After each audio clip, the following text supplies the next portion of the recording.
Laying down ceramic tiles, each measuring 4x4 inches, in a 10x12 kitchen demanded considerable effort. Ronnie Jackson meticulously applied adhesive to each tile before carefully aligning it with the previous one. Ensuring proper alignment, he nodded in satisfaction, recognizing that even minor deviations in millimeters could jeopardize the project's success. Given Eccles Renovation and Remodeling's commitment to 100% satisfaction, Ronnie ensured every tile was flawlessly installed before proceeding. Sensing the completion of a row, Charlotte, Ronnie's wife, contacted Eccles on Ronnie's behalf. Answering the call, Ronnie prepared to begin the next row, already reaching for the box of tiles. The days when Charlotte greeted him warmly were gone. Her inquiries had become curt and impatient. Charlotte asked when he would be done. Ronnie assessed his progress and estimated it would take him about 3 hours in Pritchard's kitchen. After hearing his response, Charlotte ended the call abruptly, leaving Ronnie feeling pressured to hurry up. Despite his eagerness to finish quickly, Ronnie compelled himself to work with deliberate precision. Amidst his tasks, thoughts of his wife, with whom he had shared over 2 decades, lingered.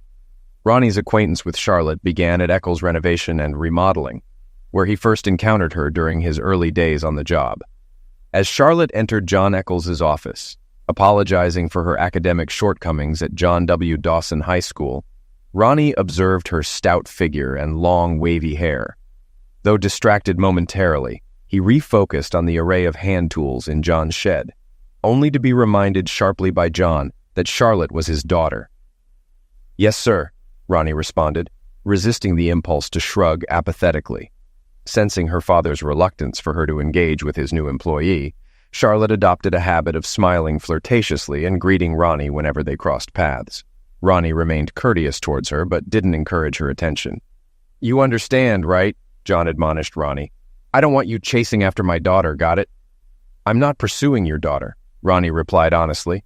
In truth, 21-year-old Ronnie found 17-year-old Charlotte Rayner Eccles nothing more than a nuisance. She carried at least 50 extra pounds, struggled with severe acne, and possessed qualities that Ronnie found particularly unattractive. Additionally, he considered Charlotte to be quite immature. "Hey, Ronnie," Charlotte said coyly one day as Ronnie and another Eccles employee were unloading their equipment after a long day. "Uh-huh," Ronnie said, struggling with an unopened bag of quick-drying cement. "Listen, I turn 18 on Saturday." Charlotte leaned forward, granting Ronnie an unhindered sight of her blouse's front. "That looks nice," Ronnie remarked. "Happy birthday," another coworker chimed in with a smile. "So, Ronnie, what's my birthday present?" Charlotte playfully inquired. Close your eyes," Ronnie proposed, dragging his bag to the pickup truck's rear door. "Sure thing," Charlotte giggled. "What do you see?" Ronnie asked, tossing his bag into the vehicle. Nothing," Charlotte replied. "This is your gift. Happy birthday," Ronnie announced, dragging the bag of cement towards the barn. Lois Eccles compelled John Eccles to invite Ronnie Jackson to their home for Charlotte's birthday celebration. A medical store in Dolans, Utah sold Ronnie a lovely birthday card, while a pawn shop in Fairway, Utah provided him with a beautiful silver bracelet for $20. Lois pressured John into asking Ronnie to escort Charlotte to the prom. Despite wincing at Charlotte's appearance in a tight sleeveless dress, Ronnie courteously accompanied her, posing for photos, dancing with her, and escorting her home with a goodnight kiss. Days later, John reprimanded Ronnie for Charlotte's heartbreak due to his failure to call her. Despite his reluctance, Ronnie contacted Charlotte and asked her out, leading to subsequent dates. On the 5th date, Charlotte gave Ronnie her pureness. Tracy Lois Jackson was born 5 months after their wedding, and for the subsequent decade, Ronnie Jackson endured the least desirable assignments at Eccles Renovations and Remodeling. Ronnie was convinced that on some occasions, John Eccles deliberately secured jobs for Eccles Renovation and Remodeling just to burden his son-in-law with arduous tasks. Throughout the first 16 years of their marriage, Charlotte Jackson proved to be a devoted wife, striving to understand her husband's preferences and dislikes, mastering his favorite dishes, and observing silence on Sundays during Denver Broncos games. Charlotte also made efforts to lose weight, albeit with fluctuating success. Her skin improved somewhat, but acne scars remained visible, even with the aid of cosmetics. Despite these challenges, when Tracy attended Grover Cleveland Elementary School, Charlotte secured employment at the Garland County Public Library. Despite its modest pay, the comprehensive benefits, including health and dental insurance, made it a valuable opportunity. Right after commemorating their 16th wedding anniversary, Charlotte's cousin Darlene relocated to Dolan's, Utah with her third or fourth husband in tow, their whereabouts a mystery. Darlene's boisterous, crude nature was matched by her husband Gary, who was no better, particularly since he was an ardent Dallas Cowboys fan. Unfortunately, Darlene's negative influence rubbed off on Charlotte, who became loud, brash, and prone to complaints, neglecting household duties, including cooking. Despite this, Ronnie, skilled in the kitchen and cleaning, didn't mind the extra workload. However, what was initially occasional slack turned into a nightly occurrence, as Charlotte, Darlene, and Gary often found activities outside the Jackson house. Meanwhile, Tracy learned household chores and sewing buttons on her school uniform, harboring resentment toward her father for her mother's neglect, rather than directing it at her mother. Ronnie's timing was almost impeccable. 3 hours after Charlotte's call, he completed the threshold installation. Struggling with stiffness in his back, Ronnie pondered his age while gathering tools and remaining tiles from the Pritchard house. Contacting Joan Eccles, Ronnie winced at the man's slurred speech, a result of a near-fatal blow that left him recovering slowly. John suffered a massive stroke shortly after his wife Lois disclosed her breast cancer diagnosis.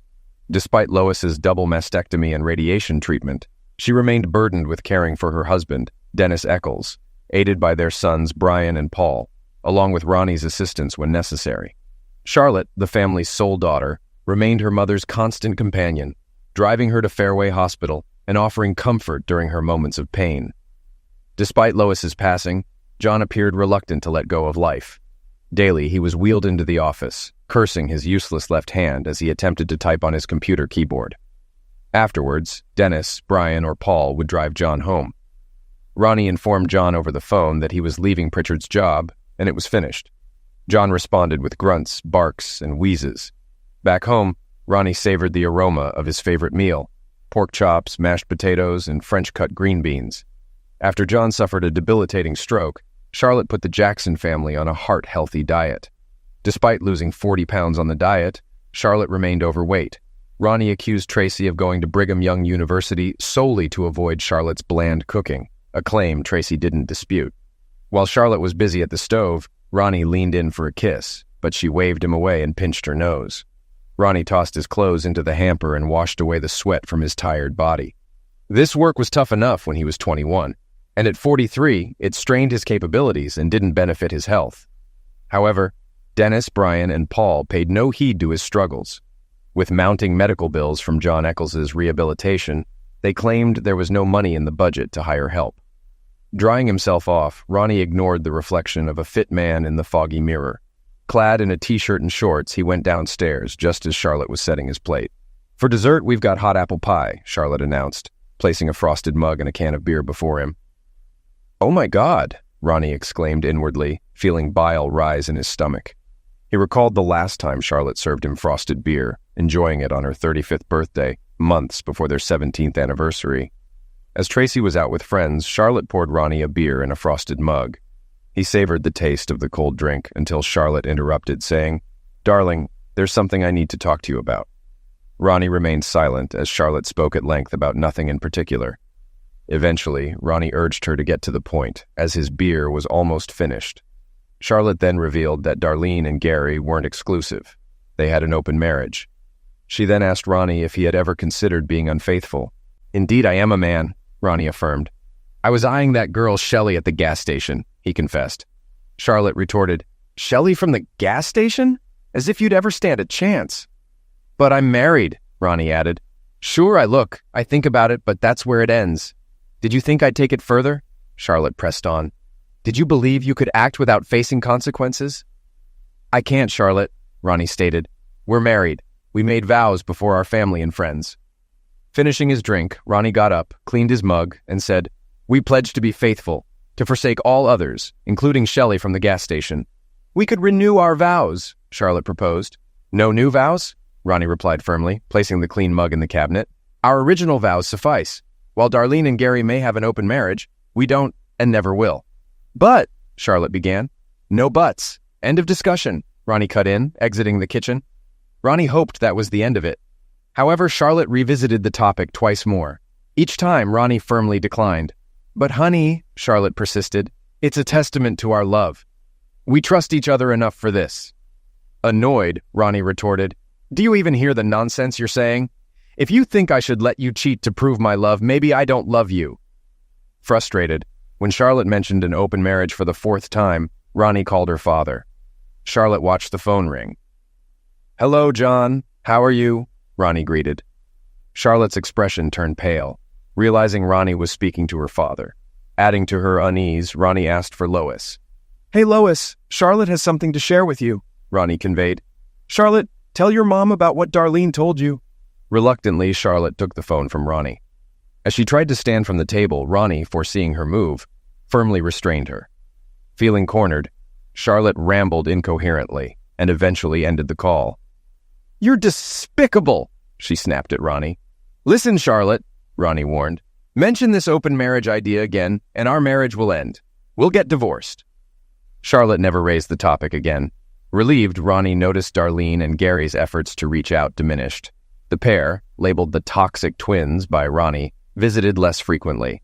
Fast forward 5 years, Ronnie observed Charlotte pouring his beer, nearly overflowing with foam. She wasn't adept at it. "I'll be 40 next Tuesday," Charlotte began as Ronnie tasted his pork chop. "Yes," he acknowledged, swallowing. "And I was a Vestal when we met," Charlotte added. "Turning 40 and being a Vestal," Ronnie remarked, taking another bite. "The big 40, Charlotte emphasized. "During all this time, I've only been with one man, luckily for you," Ronnie quipped. "You've been with what, at least 10 women?" Kid Charlotte queried. "Is that fair?" "Life isn't always fair," Ronnie responded, sipping his beer. "Considering my upcoming birthday and all I've done for you, Tracy, and my parents, I think I deserve some freedom. Darlene and I are heading to Las Vegas next week. She found a good deal at a casino," Charlotte shared. Ronnie continued eating and drinking. "While there, we might meet some guys," Charlotte proposed. "Not necessarily for anything serious, just a date.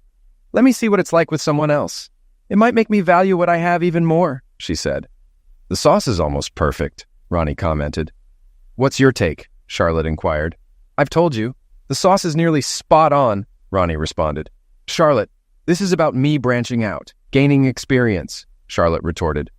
"So, you're suggesting I'm being unfaithful?" Ronnie questioned. "I've made up my mind," Charlotte asserted. "You can either support me or opt for a divorce. Your choice." "I'll initiate the divorce," Ronnie stated. "Do we have any ice cream for this pie?" "Hold on, Charlotte. Divorces cost a fortune. We can't just brush that aside," Ronnie exclaimed, surprised. "What's there to discuss? You've clearly decided everything. You and your dubious cousin are heading to Vegas. You're not asking. You've already chosen Vegas. Forget our massive pile of bills here. You're off to Vegas for your Big 4 celebration. And while you're at it, maybe a date? Even though you're married, you think that's okay? I either support your plan or face divorce," Ronnie said, pushing his empty plate away. "Does this pie come with ice cream?" "It's just for 1 week," Charlotte defended. "A week, a day, a minute. It doesn't change anything, Charlotte," Ronnie responded, slicing a piece of pie. "Infidelity is infidelity, and I won't be married to a cheater. So, no ice cream. Maybe you can take Darlene," Charlotte proposed. "Absolutely not," Ronnie chuckled. "Charlotte, I wouldn't be with Darlene if she were the last person on earth." Ronnie tasted the pie, frowned in distaste, and said, "Oh, wonderful. You used that aspartame stuff, didn't you?" pushing his plate away. Standing up, Ronnie wiped his mouth, exiting the kitchen. "I'm seeing a lawyer tomorrow to start the divorce process," Ronnie declared, heading upstairs. "Pritchard's job was done, and Dennis wasn't planning anything until he got the green light to rebuild the federal savings and loan. But Ronnie—" "You never listen," Charlotte interjected. "Sure," Ronnie yelled from downstairs. "You never heard me. I told you the consequences if you brought this up again. We're getting divorced." In their third bedroom turned home office, Ronnie powered up the computer.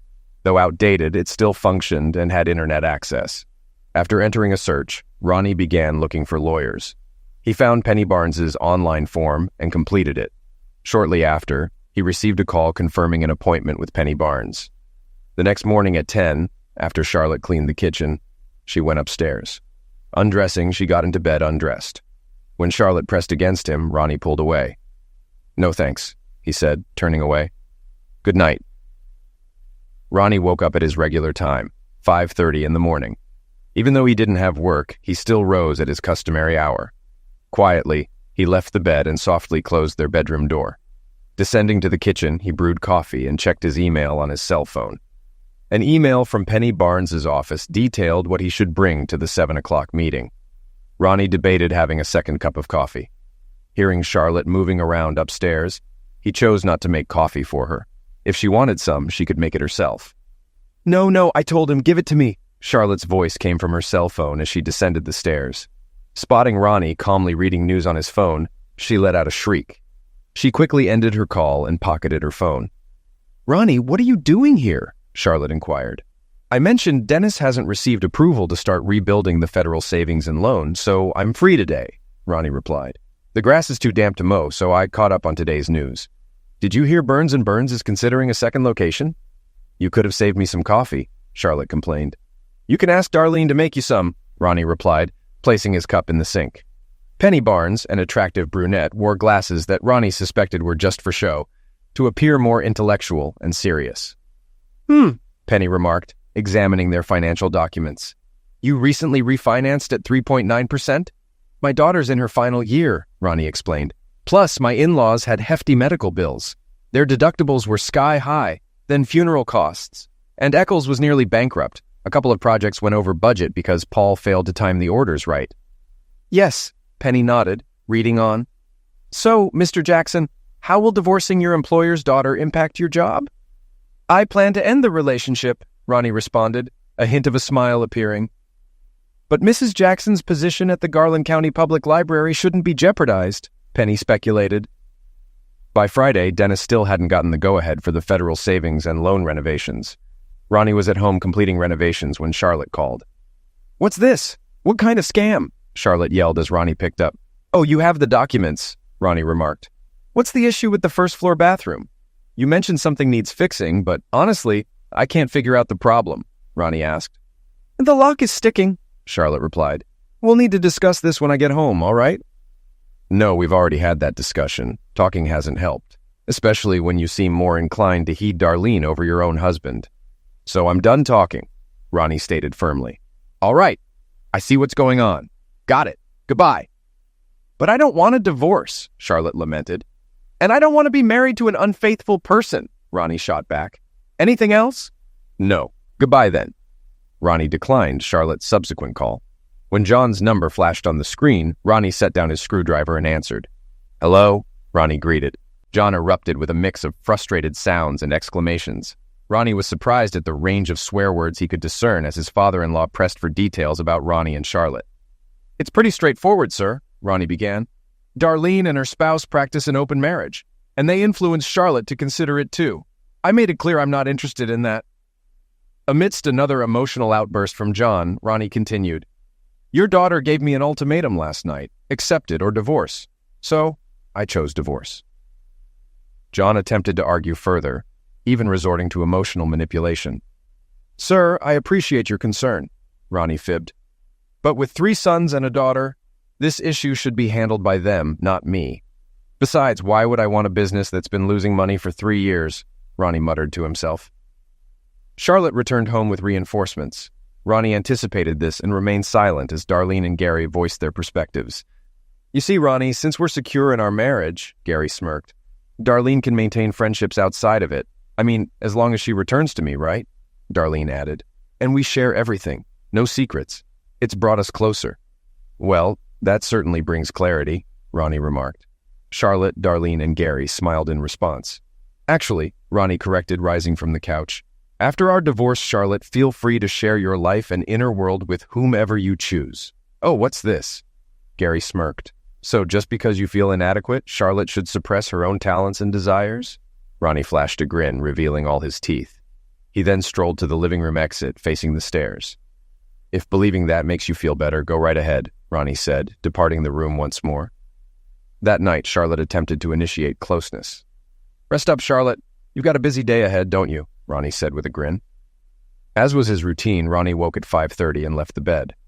He no longer concerned himself with closing their bedroom door, indifferent to whether his early movements disturbed Charlotte. Descending the stairs, he brewed coffee, sipped it while perusing the news on his phone, and found himself scoffing at national headlines. These politicians really should live by their own standards. Lifetime perks? Forget it. Try living on Social Security. Private health care? Nope. Here's the same insurance they've mandated for everyone else. At 11, Gary knocked on the door. Ronnie answered, and Gary attempted to enter. Ronnie's firm hand halted Gary's eager advance. "What's up?" Ronnie inquired. "I'm here to pick up Charlotte for the airport," Gary explained, making another attempt to enter. "I'll inform her you're here," Ronnie said, nudging Gary back and shutting the door, returning to his recorded sitcom. Shortly after, Charlotte descended the stairs with her suitcase. "Why didn't you tell me Gary and Darlene were waiting outside?" she demanded of Ronnie. "Oh, right. Gary and Darlene are here," Ronnie replied, refocusing on his show. "Seriously? Must you act so immaturely?" Charlotte exclaimed. As she leaned in towards Ronnie, he sidestepped, leaving her to kiss the empty air. "We'll discuss this when I return," Charlotte stated. "No, we won't be doing that," Ronnie responded.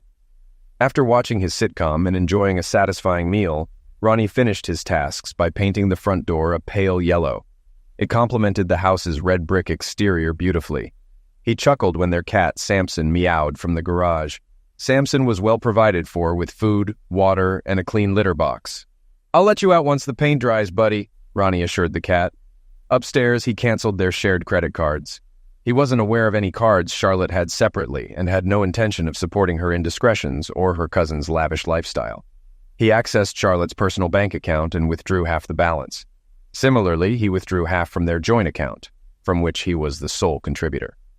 Utilizing the bank's website, he opened a new account solely in his name and transferred the withdrawn funds there. Online services facilitated the removal of his name from utilities and cable TV. He shrugged off an email from Garland County Power and Light, stating the cancellation would occur at the billing cycle's end. "Doesn't matter," Ronnie commented to the screen. "Time for Sloan's Pizza," Ronnie thought as his stomach rumbled. "Charlotte never let me eat there. Maybe I'll drop dead from a heart attack." He ordered pizza and a draft beer. He flirted with the waitress, even though she was significantly overweight. She smiled, tapping his wedding ring with her long nail. Ronnie glanced at the ring, his mood souring. He thanked her, left a tip in his truck, and departed. After considerable effort, Ronnie removed the ring, placing it in the console cup holder. "Forever love, huh, Charlotte?" he mused aloud. "Guess that ended today." His truck signaled low fuel. At the gas station, he initially chose $10 worth, but decided to fill the tank completely. "Filling 22 gallons sure takes time," Ronnie commented as the pump continued to gurgle. He visited a nearby convenience store and found Budweiser beer. While walking past another set of refrigerators, he noticed containers of ice cream. He picked up a pint of strawberry ice cream and brought both items to the counter. Shelley was no longer working there. She had gotten married, much to the disappointment of Ronnie and many other men who frequented that gas station just to see her behind the counter. However, Shannon Carlisle, a petite brunette now working there, was almost as attractive as Shelley. Ronnie grinned as Shannon stepped onto a milk crate she had placed by the cash register. On a previous occasion, he had asked her height, to which she sharply responded, "I'm 4 feet 8 inches tall." "How short are you?" Ronnie quipped. Her eyes widened momentarily, then she burst into hearty laughter, brightening her already pretty face. From then on, she affectionately referred to Ronnie as Shorty. "Your wife out of town, Shorty?" Shannon inquired, observing his purchases. "My wife is gone for good," Ronnie replied. Shannon glanced at Ronnie's left hand, then met his eyes. After studying his face briefly, she asked, "So where are you taking me on our first date?" Brushing her thick brown hair back with her hand. "Shannon, as lovely as you are, why would you want to date an old guy like me?" Ronnie questioned. "That's about 7 inches," Shannon remarked, bagging Ronnie's items. Charlotte's 40th birthday was on Tuesday. On Wednesday, their daughter Tracy called Ronnie. "Eckley's renovation and remodeling," Ronnie answered. "Dad, yesterday was Mom's birthday," Tracy informed him. "Yeah, so?" Ronnie responded, scratching his stubbled face. "Why didn't you call her?" Tracy pressed. "I didn't want this," Ronnie sighed. "I just didn't, kiddo." "Why?" Tracy persisted. "You'll understand soon," Ronnie replied. "Your mother believes that now that she's 40, she should be with other men." "What?" Tracy exclaimed. "What do they teach you in school?" Ronnie retorted. "She's married. Married women don't date other men," Tracy clarified. "Oh, that's so old-fashioned," Tracy laughed. "Goodbye, Tracy," Ronnie said, ending the call. 10 minutes later, Charlotte's number appeared on Ronnie's phone. Despite recognizing the caller, he answered, "Eckley's renovation and remodeling." "Hi, Ronnie," Charlotte greeted firmly. "So, how's being a 40-year-old?" Ronnie quipped. "This isn't a joke, Ronnie," Charlotte snapped. "I agree, it's not funny," Ronnie conceded. "And thanks for canceling the credit cards," Charlotte added. You're welcome, Ronnie responded. Anything else? My birthday was yesterday, Charlotte mentioned. Why didn't you call? Ronnie questioned.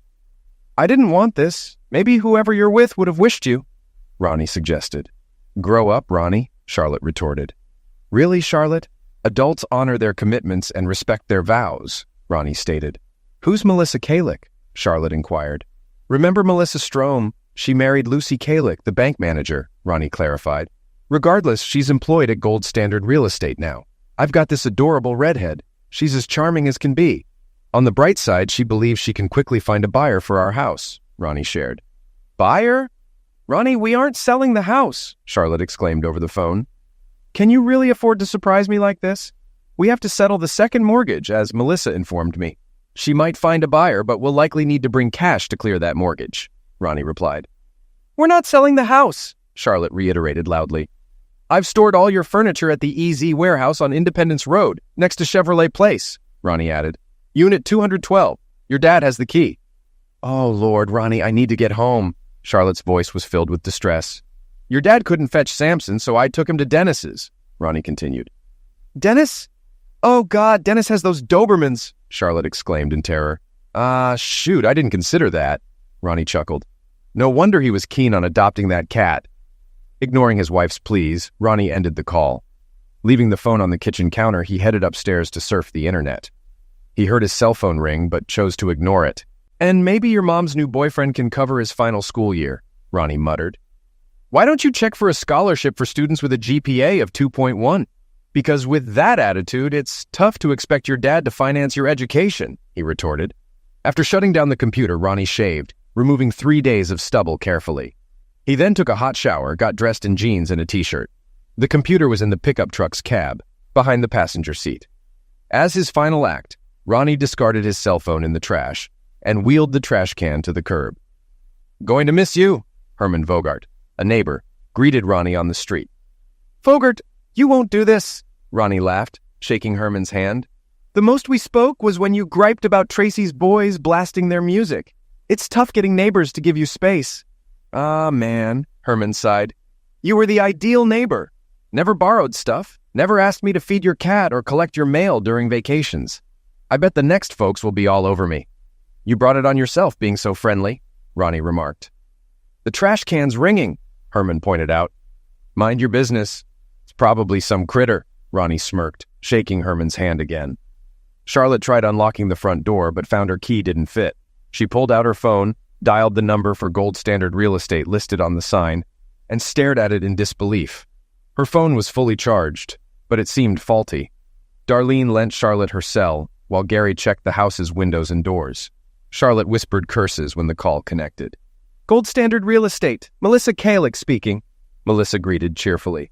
This is Charlotte Jackson, Charlotte snapped. My key doesn't work at my house. Ah, Ronald Jackson's ex, Melissa chirped. Ex, Charlotte retorted. I need to sign some paperwork, Melissa continued. Guess what? I have clients interested in your home. It's not for sale, Charlotte exclaimed. So, are you buying out Mr. Jackson? Melissa probed. The Richmonds might be disappointed. They liked the Purcell house, too. Gary returned, confirming the house was secure. Charlotte reiterated the house wasn't for sale and called Ronnie. You idiot, Charlotte muttered as Ronnie's voice answered. Eccles Renovations and Remodeling. Can we drop you somewhere? Gary interrupted, growing impatient. My cat, Charlotte remembered, squeezing back into the car. Hey, Dennis answered. It's me, Ronnie said. He gave Samson to you? Charlotte asked. With Poppy, olive oil, and Blue Tool around? They'd shred that cat, Dennis snapped. No, Dad has him. You need to get him. Dad's physical therapist is allergic. Thank goodness, Charlotte sighed. Thanks, Dennis continued. Ronnie's disappearance almost bankrupted us. I secured a federal loan but had to let Framonte take it because none of us can lay ceramic tile. Uh-huh, Charlotte interrupted. Who else are you calling? Darlene snapped as Charlotte dialed her dad's number. Don't you have unlimited? Charlotte asked. Nope, 1,000 minutes monthly. Mr. Football used most, Darlene replied. Last call, Charlotte assured. John angrily agreed to let her come over. Gary drove them to John Eccles' house. Darlene and Charlotte hugged, and Charlotte headed inside. How was it? Gary asked Darlene as she got in the car. Disastrous, Darlene sighed. Who'd want her? Not with you around, Gary joked, watching Charlotte enter. Any money from her? Darlene inquired. Almost, Gary said, pulling out. Ronnie's such a pain. Can you hear me? Darlene sounded frustrated. He canceled her credit cards. She used her debit, Gary explained. ATMs are everywhere, Darlene pointed out. She got about $10, Gary muttered. We need gas, Darlene stated. With ATMs and the internet, she's fine, Gary reasoned. Unless your football-obsessed hubby isn't hogging minutes, Darlene retorted. Here's $20, Gary handed Darlene. She went online, Darlene concluded. What's the connection to ATMs? Gary inquired as he steered into the gas station. Charlotte noticed Ronnie covered half her bill. Just grab $10, all right? We still have the electricity bill to cover unless you've settled it already, Darlene suggested. Gary nodded and entered the adjoining convenience store. Darlene observed Gary glance at the beer cooler and then honk the car horn. Gary shot her a disapproving look through the store's window, but proceeded to the counter. I was only getting one can, Gary claimed upon his return. Just one? Darlene retorted. When was the last time you settled for just one can? Gary mumbled. Hey, isn't that petite lady new here? How come she has such prominent chest? Gary commented. She's petite, so her chest seemed larger in comparison, Darlene corrected. Let's get that gas, Gary urged. Fine, Darlene responded reluctantly. Amidst their argument, Charlotte endured her father's furious monologue. Since his stroke, John's language has become increasingly crude, and he didn't shy away from using derogatory and harmful words to describe those around him. When was the last time you looked in the mirror? John questioned. Fat pig. That face looks like it was doused and saved with an ice pick, John went on. Dad, Charlotte exclaimed, deeply hurt. Turning 40? So what? Women hit 40 every day, John grumbled. But not all betray their family at 40. John gestured towards legal documents on the coffee table. Just then, Samson entered the room. You'll need a lawyer, and I have to clean that cat litter box, John snapped. Good Lord.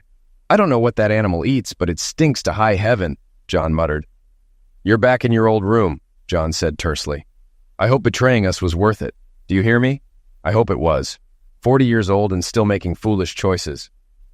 Later that night, lying in her childhood bed, Charlotte gazed at the wallpaper she and her mother had chosen when she was 8. Samson remained still as Charlotte switched off the light, staring into the darkness. The week of her 40th birthday had begun on a high note. The flight to Vegas was smooth, Charlotte recalled, watching the city lights emerge below. After checking into their hotel, Charlotte and Darlene tried their luck at the roulette table before opting for dinner. Charlotte felt humiliated when a waiter informed her credit card was declined. The second met the same fate. The manager brought out her third card with a stern expression. Charlotte tried her debit card, which thankfully went through. Upon checking her bank, she discovered her balance had been halved. Both she and Darlene blamed Ronnie Jackson, feeling he had overstepped. Way overstepped. Come on, Darlene, Darlene urged. We're in Vegas. We can't let this setback spoil our fun, right? However, watching Darlene lose $300 at the blackjack table dimmed the evening's excitement a bit. That was Charlotte's $300, Darlene muttered. Charlotte struck up a conversation with a handsome young man at a bar, 25-year-old David Daltrey, and they headed to her room. It was a brief 4 minutes, Charlotte, Darlene quipped. Charlotte caught David attempting to snatch her wallet from her purse. Darlene lamented her $100 daily limit. Lady Luck wasn't on Darlene's side this trip, Charlotte joked. Darlene's $100 seemed to vanish as soon as she left the hotel room. On Tuesday evening, my birthday, I approached another young man, Charlotte remembered. He smirked and said, Lady, if I wanted closeness with a 300-pound woman, I'd be home with my wife. He then suggested a blind convention nearby, mocking my appearance. Feeling hurt, Charlotte took the elevator to their room. Seeing the "Do Not Disturb" sign, she groaned and spent hours in the lobby coffee shop. Eventually, she messaged Darlene about returning. Back in her room after a shower, Charlotte wore hot lingerie and lay in bed staring at the ceiling. She noticed Ronnie hadn't called or texted for her birthday. Tracy didn't call either, but sent a birthday text. Checking her phone, Charlotte felt the sting of her husband's neglect. Yet she appreciated birthday wishes from Dennis, Brian, and Paul. The next morning, Darlene grumbled about the budget, hinting she paid for their flight and hotel. By Saturday, Charlotte contemplated ending her relationship with Darlene due to her constant complaints. But with Darlene holding their airline tickets, Charlotte stayed quiet. Now in her childhood room, Charlotte sighed deeply. Her birthday month was far from a celebration. Jim Runkles, recommended by Freddie Baxter from the Garland County Public Library, reviewed the papers from Penny Barnes's office. He then delivered a blunt assessment. He gets half, you get half. The house must be sold, with profits split evenly. Expenses are shared.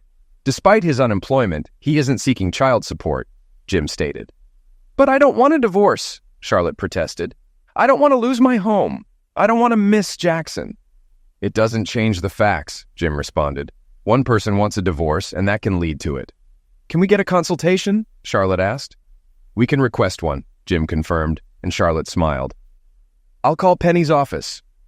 Listening to Jim, Charlotte glanced at his book titles, hearing mostly uh-huh and from him. All right, Mrs. Jackson, here's the issue, Jim stated, setting his phone on the table. I'm paying you to avoid issues, Charlotte responded, gripping her purse firmly. Miss Barnes doesn't know where her client is. Your husband came, settled her fee, and departed, Jim relayed. She only possesses his email address. Is that essential?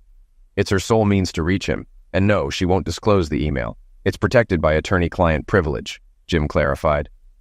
Oh, Charlotte murmured, settling back in her chair. Ronnie informed Miss Barnes that henceforth your daughter will cover her tuition and dorm costs, Jim added. He mentioned something about initiating new traditions. Do you grasp what he's implying? Charlotte inquired. No, Charlotte whispered, but I suspect Tracy might. Charlotte bypassed her 41st birthday, dressing for work and leaving her room. John remained absorbed, hands limp on his lap, when his daughter planted a kiss on his cheek. Anything you need before I head out? Charlotte queried. No, John mumbled. All right, I'll depart. Take care of Samson, all right? Charlotte endeavored to inject cheer into her voice. Everything's fine. My two main guys will be good. Got it? John responded, his words interspersed with grunts and barks. Charlotte commuted to work, following her familiar route from her dad's residence to the library. Her phone buzzed, but she waited until parking to check. Happy birthday, flashed on her screen. Thanks, Tracy, Charlotte responded flatly. Thrilled for my birthday, just brimming with joy. Still, she acknowledged Tracy's greeting. Despite shedding 25 pounds since turning 40, Charlotte's transformation went unnoticed. She felt overlooked since Ronnie's departure. Shortly after Ronnie exited, Charlotte discerned the nature of Darlene and Gary's open marriage. Financial constraints bound them, leading to a loveless coexistence in a trailer as mere roommates. Darlene and Gary lacked affectionate gestures. Charlotte recalled Ronnie's warmth and kisses, especially after she cooked him a meal. However, after announcing her solo Vegas trip for her 40th, Ronnie's affection waned. Their last encounter ended with Ronnie evading her kiss. An hour post Tracy's text, Charlotte's phone rang. Reading a message from her boss questioning her tardiness, she disembarked from her car, dazed, and approached her workplace's rear entrance. Tracy received a thank you text from her mom for the birthday wishes, followed by a picture of a brown-haired little girl gazing back at her. Antoinette Barbara Jackson, weighing 6 pounds, 4 ounces, and measuring 17 inches, checked a text from her father's phone. Tracy found it ironic that her mom and younger sister shared a birthday. She doubted her mom would see the humor, or if her dad even remembered. Is this Shannon Parquet? Becky McMahon here, a brunette stated over the phone. We offer carpets, tiles, hardwoods, and laminate flooring. Hey, Shorty, a voice teased on the line. Pardon me, Ronnie Jackson told a couple choosing hardwood floor colors. He signaled Bobby to assist them and picked up the call. The man nodded and approached the couple. Ronnie moved to the wall phone and answered the blinking line. Scanning the trading floor, he listened attentively. He awaited news from Samuel D. about securing an exclusive flooring contract for the developer's projects. Listening, Shorty, Ronnie greeted. Guess what, Mr. Shorty? Shannon's voice teased. Looks like you and your 7 inches are making me a mom again. Shannon, really? Ronnie exclaimed in surprise. Tony's still in diapers and we're expecting another? Shannon giggled on the other end. Where are you? Ronnie asked. Just left Dr. Pruitt's, Shannon replied. Hurry over, Ronnie urged. We're celebrating at the Stone Grill. All this talk about my figure is why we're in this situation, Shannon chuckled, pushing Tony's stroller from Alliance Square Medical Center into the Texas heat. At 4'8", she brushed her hair back and scanned her surroundings, always cautious due to her height. She faced the sun and smiled. When Ronnie told Shannon Carlisle he was leaving the gas station, she questioned his destination. Ronnie paused. Why? He asked. So I can forward my last paycheck, Shannon quipped, stepping off her milk crate. Heading somewhere warm? I'm already snowed in. Shannon, what's a stunning girl like you doing with an old guy like me? Ronnie teased. Ready to banter back, Shannon replied, About 7 inches. Closing her eyes, she asked, What color are my eyes? Dark brown, Ronnie answered. I have a dimple. On which side? She queried, opening her eyes. Left, he responded. And when you smile, your right front tooth peeks out, slightly crooked, he added. Why say goodbye? Shannon questioned, moving from the counter. Polly, I'm leaving. I'm not sure, Ronnie said as Polly, hauling his 312 pounds, exited the warehouse. Sure, Shannon grinned, taking Ronnie's hand. Polly, I'm out. 2 hours left, Polly protested. Feeling sick? Shannon claimed. Goodbye. Ever been to Texas? Outside Alliance Square Medical Center, Shannon whispered, Ronnie, I love you.